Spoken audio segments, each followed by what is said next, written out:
Hace unas semanas amanecimos con la noticia de una filtración de información importante a nivel internacional y también con una repercusión en México, los Panama Papers. Durante este programa nos trataremos de hablar de qué pasó y qué implican para el mundo las filtraciones de estos papeles y de la información que contienen. Me acompañan Franco y Marce como invitados. Este es Cuestionario, bienvenidos.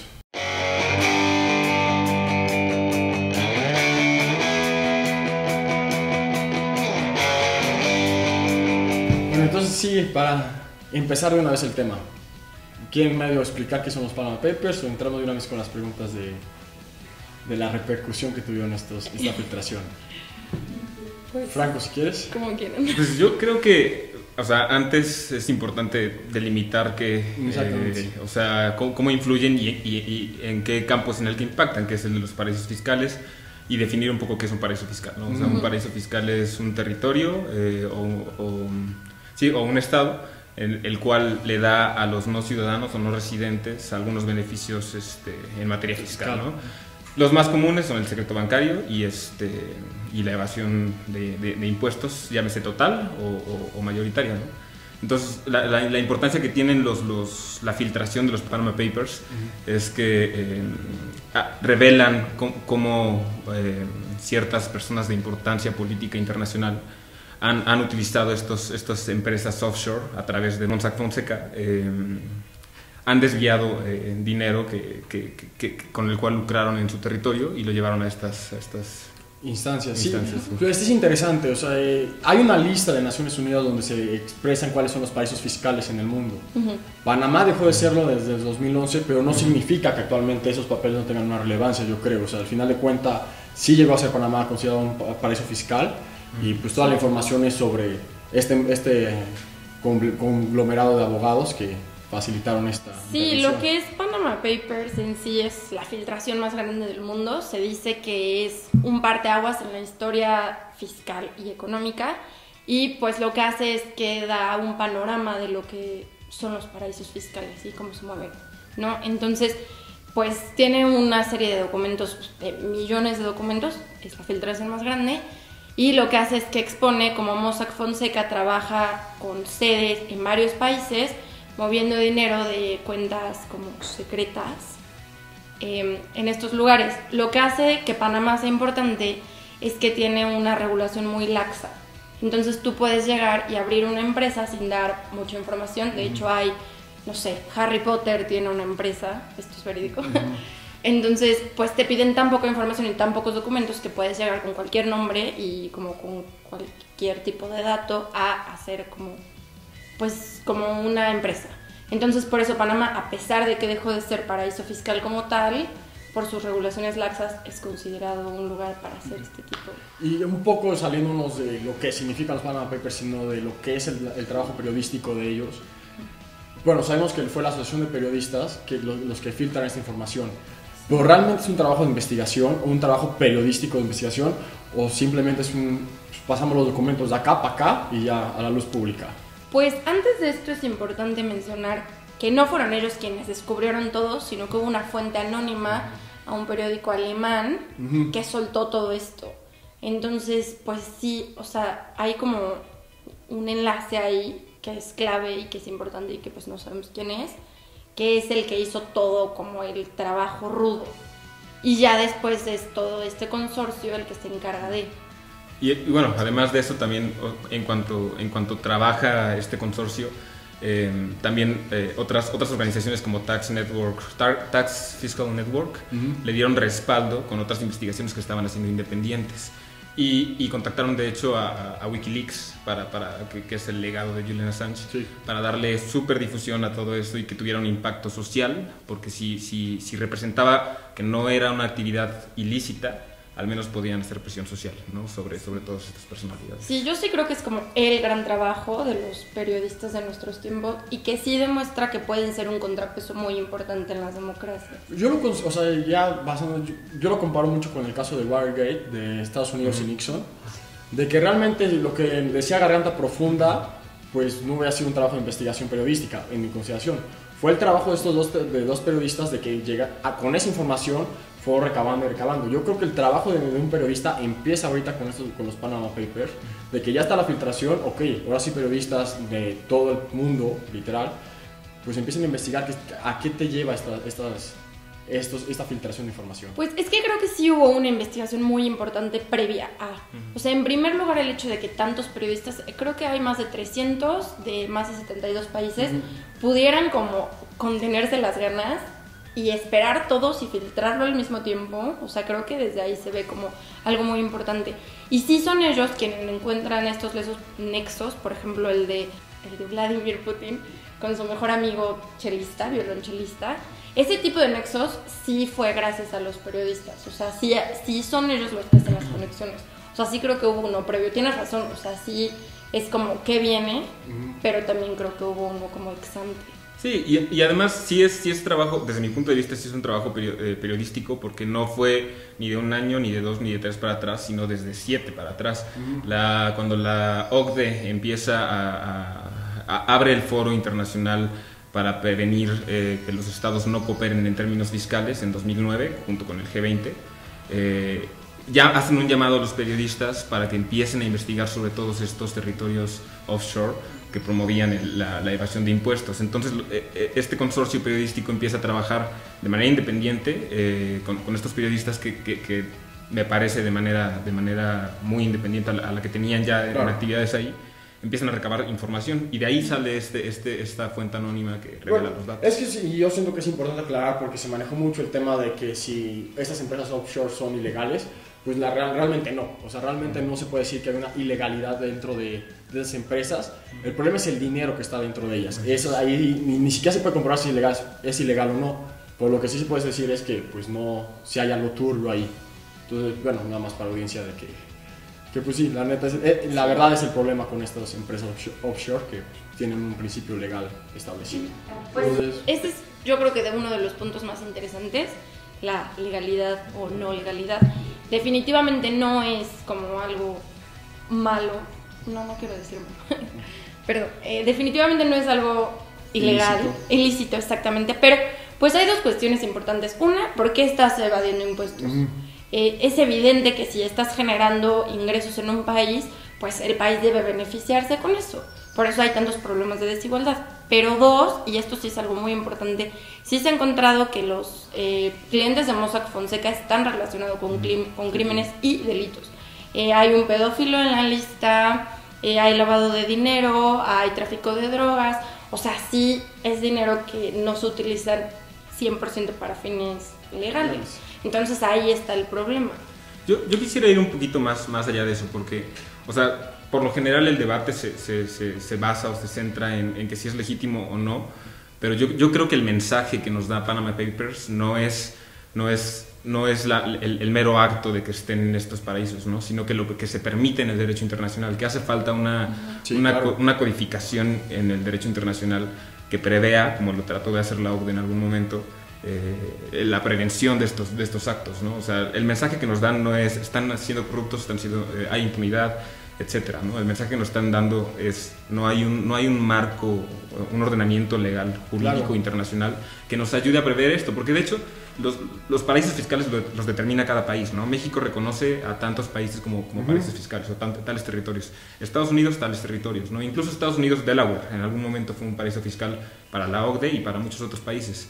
Entonces, si cada país tiene el privilegio de decidir quién es y quién no es un paraíso fiscal, nunca vamos a llegar a nada, ¿no? O sea, sí tiene que haber algo más allá de la OCDE en un entramado jurisdiccional. De nada nos sirve tener la lista de los paraísos fiscales, más bien es un menú de dónde voy a meter mi dinero si tengo suficiente para tener un paraíso, para evadir impuestos. O sea, eso es lo que realmente está haciendo ese tipo de listas. Sí, y lo que quiero decir es o sea, no podemos decir si es lícito o ilícito hasta que no haya una codificación internacional en el margen de... Sí, hasta que no sea tipificado.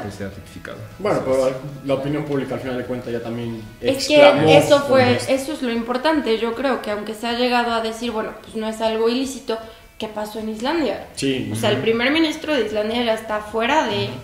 porque la presión social fue tanta que lo obligaron a renunciar. O sea, no fue una renuncia legal en el que se le haya como empujado a, sino que la opinión pública era, y la presión social era tanta que él decidió ya como dejar su cargo. Sí, y es que salen varios jefes de Estado salen, o sea, sale Macri en el caso argentino, salen muchos africanos, sale el hijo de Kofi Annan. Entonces sí, cada vez vas descubriendo que, pues, qué está pasando, o sea, sí, y la opinión pública es grande. Entonces, me voy al caso más pequeño, es digamos, Lionel Messi, que sale en la lista, con 5 empresas offshore en Panamá. Pues ya se sabía que tenía problemas de impuestos en España, y pues con esto te demuestra que sí son verdad todos los chismes y rumores que se decía, o sea, hay algo turbio ahí. Sí, claro. Y bueno, también quiero preguntarles un poco sobre lo que pasó con Vladimir Putin, ya lo he mencionado, sus amigos que salen en la lista, y sus declaraciones de Vladimir Putin. No está diciendo de no, son buenas, son legales, está acusando a Estados Unidos de filtrarlo, o sea, de que ellos están filtrando la información. ¿Ustedes qué opinan sobre del tema internacional en general y el caso de Vladimir Putin, que es muy claro? Pues mira, yo pienso que todas esas notas sobre Vladimir Putin han sido, pues, han ido más allá de lo que debieron ir, ¿no? O sea, el hecho de que esté ya tan relacionado con su mejor amigo y todo este tema de los Panama Papers ya implica que haya sido Estados Unidos o haya sido Tombuctú, está cometiendo una actividad de interés social internacional, ¿no?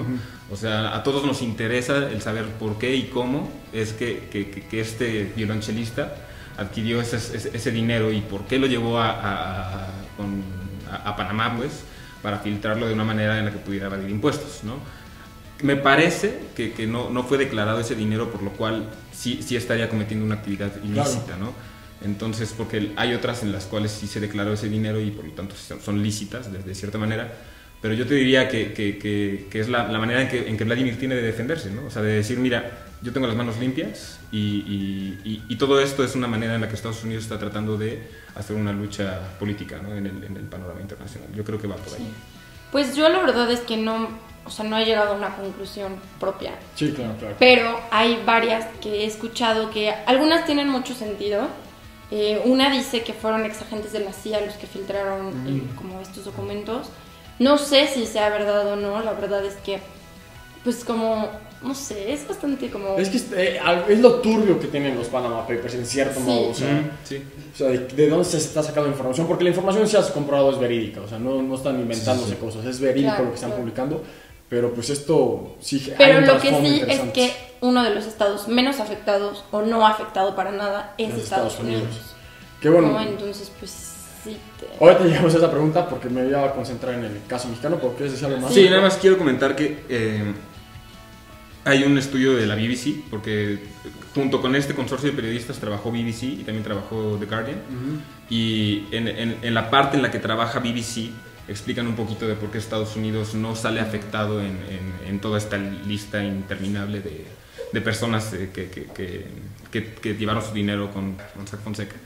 Y lo que dice BBC es que Estados Unidos siempre ha laborado a través de los bancos y el secreto bancario suizos.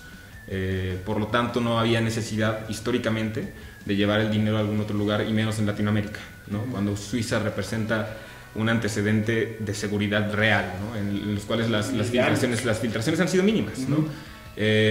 Entonces, BBC te dice, si en algún momento algún empresario estadounidense decidiera llevar su dinero a un paraíso fiscal, sería Suiza, ¿no? Y mucho más un político.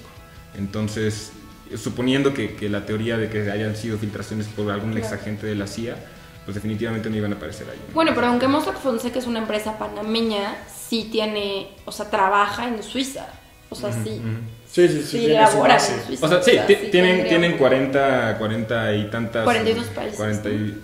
¿no? Oficinas en 40 y tantos países, pero el que tengan oficinas en esos países no significa que estén directamente relacionados con ellos, porque pueden tener una oficina en Suiza y laborar con bancos en las Islas Caimán. No, pero de los paraísos fiscales a los que usa está Bahamas, está Panamá, está Suiza, Seychelles, las Canarias también. Las Canarias, ajá, exacto, o sea, sí.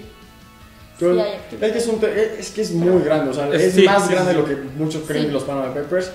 Y también es el tema de que dijeron, vamos a sacar más datos. O sea, esto literalmente esto apenas inicia. Entonces, se dice mucho de que va a salir Hillary Clinton, se dice que va a salir el mismo Trump, se dice que van a salir personajes de Estados Unidos que no han golpeado y que al final van a pegarles, ¿no? Entonces, bueno, pues yo estoy anhelando que ya llegue ese momento para ver qué sucede y qué más sale. Y bueno, también el caso mexicano, yo ahorita ya llegando al punto más crucial de que a México que nos afecta, pues creo que sí salen personalidades importantes, ¿no? Entonces...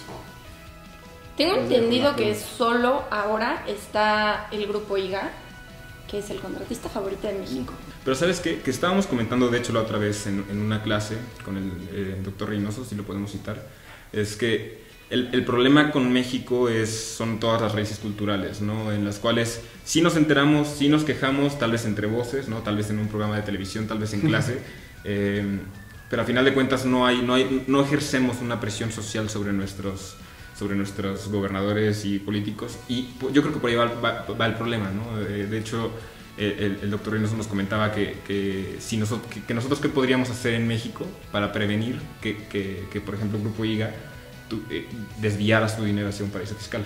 Y la verdad es que nadie de nosotros tuvo una palabra, ¿no? O sea, no sé si ustedes tengan una palabra con respecto a eso. No, pues es que sí, ¿cómo poner una solución a eso? O sea, si ni siquiera los países, digamos, desarrollados o de primer mundo han logrado tener una política bien lograda sobre el tema de paraísos fiscales, pues un país como México, donde la corrupción la vivimos, salimos a la calle y vivimos corrupción, pues yo creo que nunca se llega a un punto donde vamos a evitar que no haya paraísos fiscales o que se desvíe dinero a paraísos fiscales. A mí me pareció muy curioso el caso de Han Ron, de que hasta Monsanto sale en la lista de los Panama Papers, pero sale que Monsanto Fonseca se negó a trabajar con ellos porque no, tu dinero sí está muy sucio, o sea, trabajamos con dinero sucio, con el tuyo está exterior. Pero nada más son de los que había visto de México. Tienen ya para cerrar nuestro programa de los Panama Papers sus conclusiones, compañeros. Pues es que es muy complicado. hay muchos puntos que retomar de esto. Claro. Yo retomaría un poco en el caso de México, pues el hecho de la desigualdad, ¿no? A mí siempre va a ser un tema que me llama mucho la atención, y hay empresas o particulares que están creciendo tanto y se les está permitiendo realizar como este tipo de desvío de recursos, y el hecho de que la sociedad no reaccione pues es vital, ¿no? O sea, si en Islandia por tanta presión se quitó al primer ministro, en México el caso completamente contrario, se dejó pasar. Entonces pues sí, o sea, debe haber una movilización más importante de la sociedad para que podamos llegar a algo en el país. Y bueno, creo que esto abre la puerta a un mundo muy sucio, y como que es un primer paso para darnos cuenta de lo que está pasando, y ahora sí poder como hacer algo al respecto, presionar a los organismos internacionales a que empiecen a tipificar o a tomar instancia, y también a los gobiernos a que no pueden, porque evidentemente los gobiernos no reaccionan porque pues hay presión de grupos de poder. Entonces decir, bueno, pues ellos están ejerciendo presión, pero nosotros como sociedad también lo vamos a hacer. Claro. Pues yo creo que mi conclusión es que definitivamente es algo bueno, ¿no? O sea, es bueno para toda la comunidad internacional, porque de hecho la OCDE, por aquí se publicaron el 4 de abril, el secretario general de la OCDE hizo un comunicado, una declaración pública, en la cual decía, miren, esto que acaba de pasar, como haya pasado, haya sido quien haya sido, es bueno porque genera un precedente, un parteaguas en toda la lucha que llevamos desde 2009 contra los paraísos fiscales, ¿no? Entonces, por un lado está eso, de que definitivamente a partir de aquí puede que los jefes de Estado empiecen a trabajar en una posible tipificación a través de la ONU sobre los paraísos fiscales. Y por otra parte, a nivel social, ¿no? A nivel social nos enseña que podemos hacer presión sobre todos estos practicantes de actividades ilícitas en términos fiscales, ¿no? Entonces, definitivamente es algo bueno, y definitivamente es algo que hay que tener muy en mente, muy en la mira durante todo el tiempo que siga, más para nosotros que somos politólogos, ¿no? O internacionalistas. Claro. Bueno, yo creo que el tema es amplio, el tema se tiene que seguir investigando, y sin duda Cuestionario va a estar ahí para hablar del tema. Bueno, este fue nuestro programa de Panama Papers. Muchas gracias por vernos. Hasta luego.